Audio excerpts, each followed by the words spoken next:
এক প্লেট ভাতের বিনিময়ে তোফাজ্জেল মারা যাবে, তাহলে কত ভাত ওদেরকে দিলে আমার ভাইকে ফেরত দেবে? আমার ভাই এক প্লেট ভাতের জন্য মারা গেছে, আর সেই ভাতের প্লেট দেখলে বুকের হাহাকার করে ওঠে। প্রক্টর বলেন, ঢাকা ভার্সিটির যারা বড় বড় ছিল বা টিচাররা ছিল, তারা কোথায় ছিল? তারা কি ঘুমানো ছিল?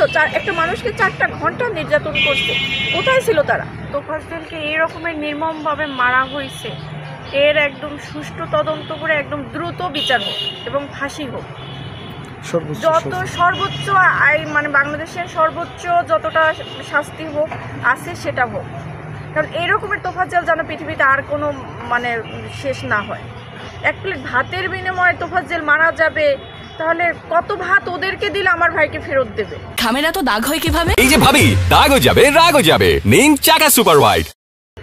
এটা হলো ওনাদের কাছে প্রশ্ন যে ও তো চুরি করতে যায় নাই, ও তো ছিনতাই করতে যায় নাই, হয়তোবা ও মানসিক রোগী, ও অসহায়, ও খাবারের জন্য গেছে, তাই এক প্লেট ভাতের জন্য একটা মানুষকে এই রকমের মাইরে ফেলাবে, কত নির্মমভাবে মাইরে ফেলাইবে, এটা মানে কারো কাম্য নয়। আর আমাদের তো মানে কখনো কল্পনার বাইরে ছিল যে একটা মানুষকে এইরকম মারতে পারে আর এতটা কষ্ট দিয়ে মারতে পারে। আর এখানে প্রক্টর বলেন, ঢাকা ভার্সিটির যারা বড় বড় ছিল বা টিচাররা ছিল, তারা কোথায় ছিল? তারা কি ঘুমানো ছিল? একটা মানুষকে 4টা ঘন্টা নির্যাতন করছে, কোথায় ছিল তারা? তারা কি তাদের কানে ওর আওয়াজ বা ওর নির্যাতনের কথাটা কি পৌঁছায় নাই?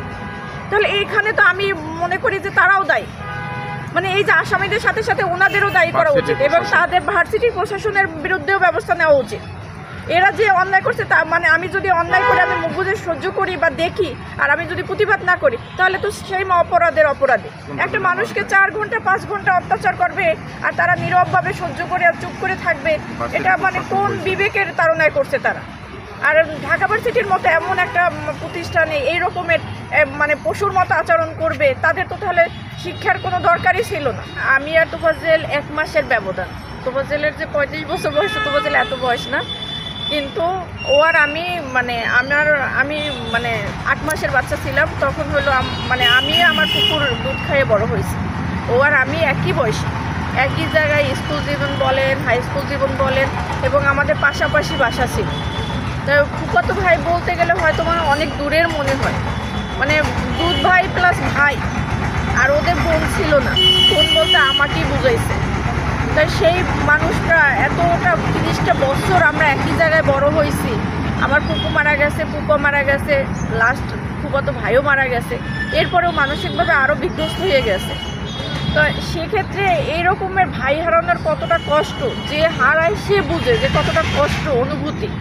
আমি এই 3 দিন হয়েছে তোফাজ্জেল মারা গেছে, এখন পর্যন্ত 1 প্লেট ভাত মুখে দিতে পারি নাই। কেন পারি না? আমার ভাই 1 প্লেট ভাতের জন্য মারা গেছে, আর সেই ভাতের প্লেট দেখলে বুকের হাহাকার করে ওঠে। আমি চোখ বন্ধ করতে পারি না, আমার ভাইয়ের অসহায় 2টা চোখ মানে চোখের সামনে ভাসে ওঠে। এটা যে কতটা নির্মম, কতটা কষ্ট, যার হয় যে হারায় সে বুঝে। এখানে আর কিছু বলার নাই। আমি দ্রুত বিচার চাই এবং ফাঁসি চাই, কঠিন থেকে কঠিনতম মানে যেন বিচার হয় এবং ওদের ফাঁসি হয়, সর্বোচ্চ শাস্তি হয়।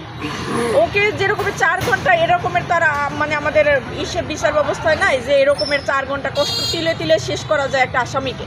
যদি এরকমের থাকতো আমি ওইটাই চাইতাম যে ওর জীবনটা যেরকমের শেষ হয়েছে ওদের জীবনটাও যেন ওই রকমের নেওয়া হয়।